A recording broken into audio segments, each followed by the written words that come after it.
ഈശോ മിശിഹായ്ക്കും സ്തുതിയായിരിക്കട്ടെ. വിശുദ്ധരിലൂടെ വിശുദ്ധിയിലേക്ക് എന്ന പ്രോഗ്രാമിലേക്ക് എല്ലാവർക്കും സ്വാഗതം. ഇന്ന് നമ്മൾ രണ്ട് ഇൻസ്പയറിംഗ് സെയിൻസിൻ്റെ ജീവിതത്തിലൂടെയാണ് കടന്നു പോകുന്നത്. അതിൽ ആദ്യത്തേത് വിശുദ്ധ മോനിക്കയുടെ ജീവിതമാണ്. രണ്ടാമത്തേത് അസീസിയിലെ വിശുദ്ധ ക്ലാര.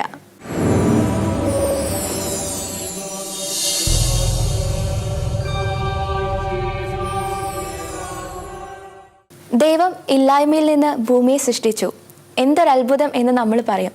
എന്നാൽ അതിനേക്കാൾ അത്ഭുതമാണ് ദൈവം പാപികളിൽ നിന്ന് വിശുദ്ധരെ രൂപപ്പെടുത്തുന്നു എന്നുള്ളത്.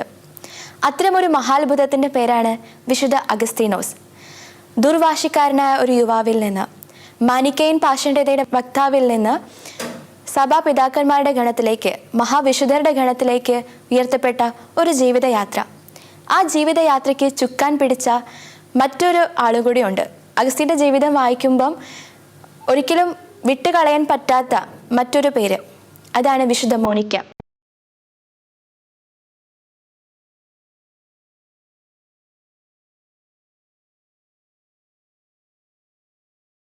AD 332 ആഫ്രിക്കയിലെ താഗസ്തെ എന്ന പട്ടണത്തിലാണ് മോനിക്ക ജനിക്കുന്നത്. ചെറുപ്പകാലത്ത് തന്നെ ദൈവസ്നേഹത്തിലും പുണ്യത്തിലും വളരാനായിട്ട് അമ്മ അവളെ പരിശീലിപ്പിക്കുന്നുണ്ട്. ക്രിസ്തുവിന് വേണ്ടി ജീവിക്കുന്ന വ്യക്തികൾ സഹനങ്ങളെ സന്തോഷത്തോടെ നേരിടും, ചെറിയ ത്യാഗപ്രവൃത്തികളൊക്കെ ചെയ്യും എന്നുള്ളതൊക്കെ വളരെ കുഞ്ഞുനാളിൽ തന്നെ അവൾ മനസ്സിലാക്കി വെച്ചിരുന്നു. അതുകൊണ്ട് തന്നെ ചെറുപ്പത്തിൽ തന്നെ ചെറിയ ത്യാഗങ്ങളൊക്കെ പരിശീലിക്കാനായിട്ട് മോനിക്ക ശ്രമിച്ചിരുന്നു. അതിനൊരു ഉദാഹരണം പറയുന്നത് വെള്ളം കുടിക്കുന്നതിനെ കുറിച്ചിട്ടുള്ള, ദാഹിക്കുമ്പം വെള്ളം കുടിക്കുക അല്ലെങ്കിൽ ശരീരത്തിന് തോന്നുന്ന വിധത്തിൽ വെള്ളം കുടിക്കുക എന്നതിൽ വിട്ട് ഭക്ഷണ സമയത്ത് മാത്രം വെള്ളം കുടിക്കൂ എന്നുള്ള ഒരു ആശയടക്കം അവൾ ശീലിച്ചു തുടങ്ങി. ഇത് കേൾക്കുമ്പോൾ ഒരുപക്ഷെ നമ്മൾ തോന്നും വെള്ളം കുടിക്കുന്നത് അത്ര പാപമായിട്ടുള്ള കാര്യമാണോ എന്ന്. വെള്ളം കുടിക്കുന്നത് ഒരു പാപമായിട്ടുള്ള കാര്യമല്ല. പക്ഷേ ശരീരത്തിന് തോന്നും വിധം ഇഷ്ടങ്ങളെ തൃപ്തിപ്പെടുത്തുക എന്നതിൽ കവിഞ്ഞ് ശരീരത്തിന് ആവശ്യമായ വിധത്തിൽ കാര്യങ്ങൾ ചെയ്യാനായിട്ട് അവൾ കുഞ്ഞു തന്നെ ശീലിച്ചു തുടങ്ങിയിരുന്നു. ഇതേ തുടർന്ന് അവൾക്ക് പ്രലോഭനങ്ങളും നേരിടാനായിട്ട് തുടങ്ങിയിരുന്നു. അത്തരമൊരു പ്രലോഭനത്തിൻ്റെ വിവരണം അഗസ്തീനോസിൻ്റെ ആത്മകഥയിൽ നിന്ന് നമുക്ക് ലഭിക്കുന്നതാണ്.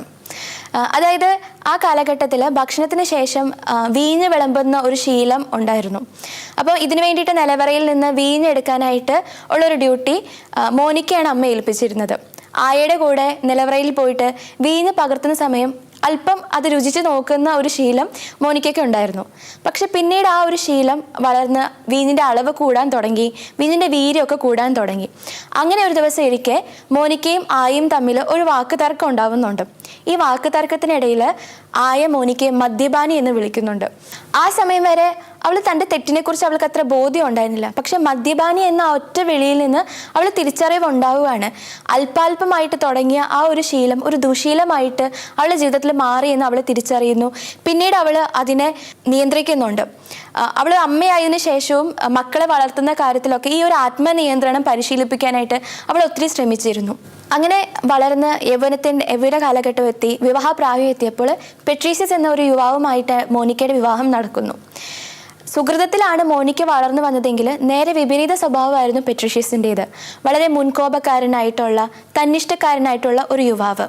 മാത്രമല്ല ക്രിസ്തീയ വിശ്വാസത്തിൽ അദ്ദേഹത്തിന് യാതൊരു താല്പര്യവും ഉണ്ടായിരുന്നില്ല. അതുകൊണ്ട് തന്നെ വിവാഹത്തിൻ്റെ ആ നാളുകളിലൊക്കെ മോനിക്ക ഒത്തിരി പ്രയാസങ്ങൾ നേരിടേണ്ടി വരുന്നുണ്ട്.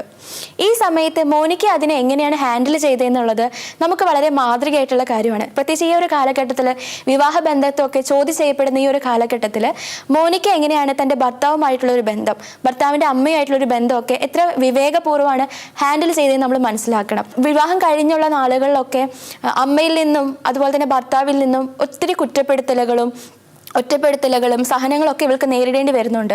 ആ സമയത്ത് ഇതിനൊക്കെ കടിച്ചമർത്തി തന്നിലേക്ക് തന്നെ ഒതുങ്ങുകയല്ല മോനിക്ക ചെയ്തിരുന്നത്. എന്നാൽ ബന്ധം പൊട്ടിച്ചെറിഞ്ഞ് പുറത്തു പോരുകയല്ല അവൾ ചെയ്തിരുന്നത്. മറിച്ച് വിവേകപൂർവ്വം അതിനെ ഹാൻഡിൽ ചെയ്തു. ഭർത്താവ് ദേഷ്യപ്പെടുന്ന സമയത്ത് പ്രവൃത്തി കൊണ്ടോ വാക്കുകൊണ്ടോ എതിർത്ത് പറയാതെ, പക്ഷേ പിന്നീട് ശാന്തമായിരിക്കുന്ന സമയത്ത് പെട്രീഷ്യസിൻ്റെ അടുത്ത് പോയിട്ട് കാര്യങ്ങൾ പറഞ്ഞ് മനസ്സിലാക്കുന്നു.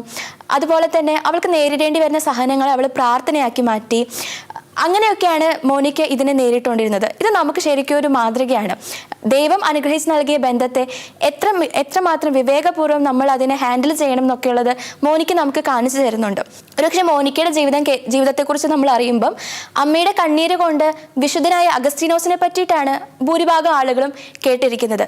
പക്ഷെ അവളുടെ ജീവിതം വഴി അവൾ മകനെ മാത്രമല്ല മാനസാന്തരപ്പെടുത്തുന്നത്, അവളുടെ ഭർത്താവായിട്ടുള്ള പെട്രീഷ്യസ്, മുൻകോപക്കാരനായിട്ടുള്ള, തന്നിഷ്ടക്കാരനായിട്ടുള്ള, അവിശ്വാസിയായിട്ടുള്ള പെട്രീഷ്യസ് ഭാര്യയുടെ ഈ സുഹൃതപൂർണമായിട്ടുള്ള ജീവിതം കണ്ട് കുറച്ച് വർഷങ്ങൾക്ക് ശേഷം അദ്ദേഹം ക്രിസ്തീയ വിശ്വാസം സ്വീകരിക്കുന്നു. അദ്ദേഹത്തിൻ്റെ ജീവിതത്തിന് ഒരു പരിവർത്തനം ഉണ്ടാകുന്നുണ്ട്. അതുപോലെ തന്നെ ഭർത്താവിൻ്റെ അമ്മയും, ആദ്യ നാളുകളിലൊക്കെ അമ്മയിൽ നിന്നും ഒത്തിരി പ്രയാസങ്ങൾ ഇവൾ നേരിടേണ്ടി വരുന്നുണ്ട്.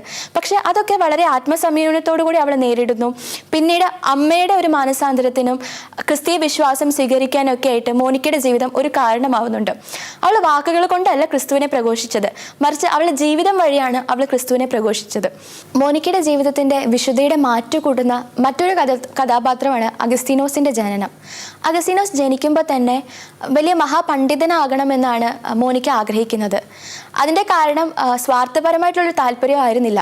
ആ കാലഘട്ടത്തിൽ സഭയിൽ പാഷണ്ഡതകളൊക്കെ നിലനിന്നിരുന്ന ഒരു സമയമായിരുന്നു. അതുകൊണ്ട് തന്നെ തൻ്റെ മകൻ വേദവിജ്ഞാനത്തിലും സഭാവിശ്വാസത്തിലൊക്കെ ഒത്തിരി വിജ്ഞാനിയായിട്ട് വളരുമ്പം ഈ പാഷണ്ഡതകൾക്കൊരു മറുപടിയാകും എന്ന് മോനിക്ക പ്രതീക്ഷിച്ചിരുന്നു. പക്ഷേ അഗസ്തീനോസിന്റെ ജീവിതം നേരെ വിപരീതമായിരുന്നു.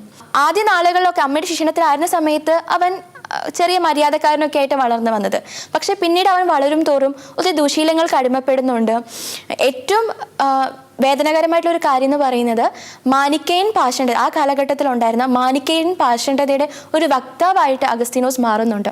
ഇത് മോനിക്കയെ സംബന്ധിച്ച് ഒത്തിരി വേദനകരമായിട്ടുള്ള ഒരു കാര്യമായിരുന്നു.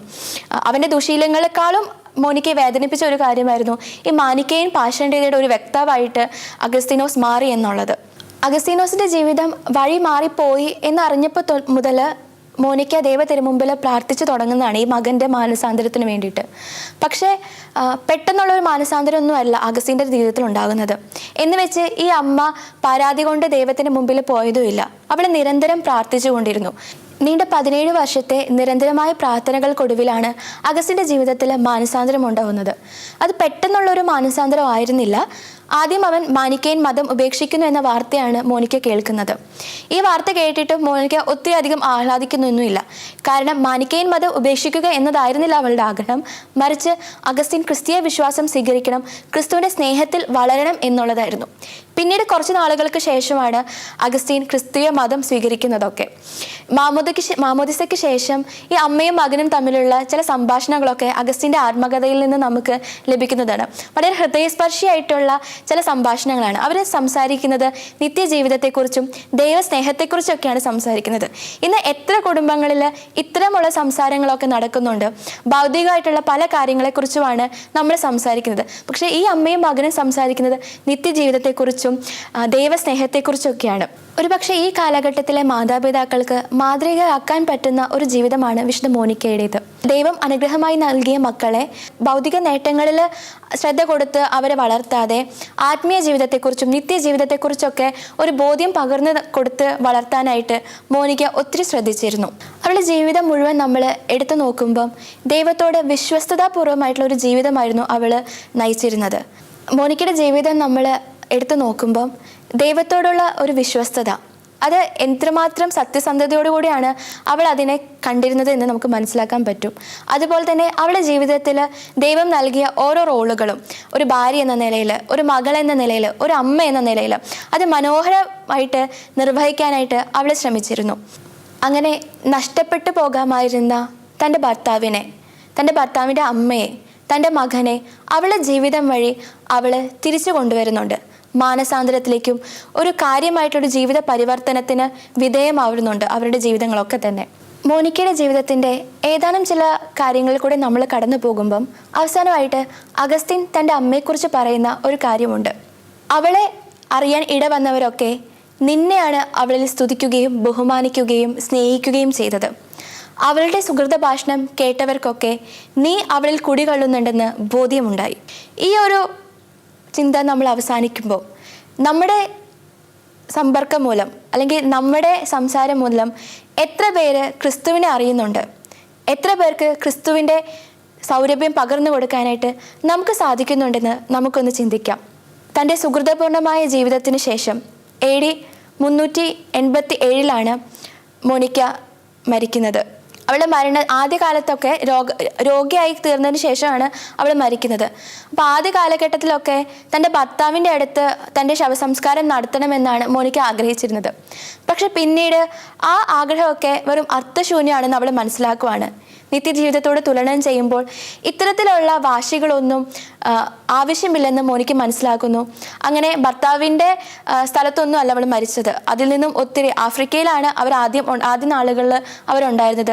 പക്ഷെ അവളുടെ മരണസമയത്ത് ഒത്തിരി വേറൊരു രാജ്യത്ത് തന്നെയാണ് അവൾ മരിക്കുന്നത്. മിലാൻ എന്ന് പറഞ്ഞ ഒരു രാജ്യത്താണ് അവൾ മരിക്കുന്നത്. പക്ഷെ ആ സമയത്ത് ഇത്തരം പരാതികളോ വിഷമങ്ങളോ ഒന്നും മോനിക്കയെ സംബന്ധിച്ചുണ്ടായിരുന്നില്ല. കാരണം അവൾക്ക് ഉറപ്പുണ്ടായിരുന്നു നിത്യജീവിതത്തെക്കുറിച്ച്. അമ്മയുടെ നിരന്തരമായ പ്രാർത്ഥനകൾക്ക് ശേഷം അഗസ്റ്റിൻ മാനിക്കേയൻ പാഷണ്ഡത ഉപേക്ഷിക്കുന്നു. പിന്നീട് ക്രിസ്തീയ വിശ്വാസം സ്വീകരിക്കുന്നു. അതിനുശേഷം ഒരു വൈദികനും ബിഷപ്പും സഭയുടെ വേദപാരംഗതനുമായിട്ട് മാറുന്നുണ്ട്. പിന്നീട് സഭയുടെ ചരിത്രം നോക്കിക്കഴിഞ്ഞു കഴിഞ്ഞാൽ മഹാവിശുദ്ധൻ എന്ന രീതിയിൽ സഭ വിശുദ്ധ അഗസ്തീനെ കാണുന്നുണ്ട്. അഗസ്തീൻ്റെ പല പഠനങ്ങളും പിന്നീട് സഭയിലൊക്കെ ഒത്തിരി ഉപയോഗപ്പെടുന്നുണ്ട്. 14-ാം നൂറ്റാണ്ട് വരെ മോനിക്കയുടെ വിശുദ്ധ ജീവിതം ലോകം അറിഞ്ഞിരുന്നില്ല. പക്ഷേ 1430 പിന്നീട് ലോകം ആ വിശുദ്ധയെ അറിയാനായിട്ട് ഇടയാവുന്നത്. മോനിക്കയുടെ ജീവിതത്തിലെ ഒരു പ്രധാനപ്പെട്ട ഒരു കാര്യം നമുക്കൊന്ന് ഈ ദിവസം ചിന്തിക്കാം. അതായത് നമ്മളൊക്കെ ഒരുപക്ഷെ പ്രാർത്ഥിക്കുമ്പം നമ്മുടെ ഒരു സമയത്തിൻ്റെ ഒരു കണക്ക് വെച്ചിട്ടാണ് നമ്മൾ പലപ്പോഴും പ്രാർത്ഥിക്കുന്നത്. പക്ഷെ മോനിക്കയുടെ ജീവിതം നമുക്ക് കാണിച്ചു തരുന്നത് ദൈവത്തിൻ്റെ സമയത്തിന് വേണ്ടി കാത്തിരിക്കുക എന്നുള്ളതാണ്. ദൈവത്തിൻ്റെ സമയം ഒട്ടും നേരത്തെ ആവത്തുമില്ല, ഒട്ടും വൈകത്തുമില്ല. റൈറ്റ് ടൈമിൽ ദൈവം പ്രവർത്തിക്കും. ആ സമയത്തിന് വേണ്ടി കാത്തിരിക്കുക, നിരന്തരമായി പ്രാർത്ഥിക്കുക എന്നുള്ളതാണ് മോനിക്ക നമുക്ക് മുമ്പിൽ വെക്കുന്ന വെല്ലുവിളി. വിശുദ്ധരാവുക എന്നതിൽ കുറഞ്ഞ് മറ്റൊന്നും ചിന്തിക്കാൻ നമുക്ക് അവകാശമില്ല. ഈ ഒരു പ്രാർത്ഥനയോടുകൂടി ആയിരിക്കട്ടെ ഇനിയുള്ള നമ്മുടെ ദിവസങ്ങൾ.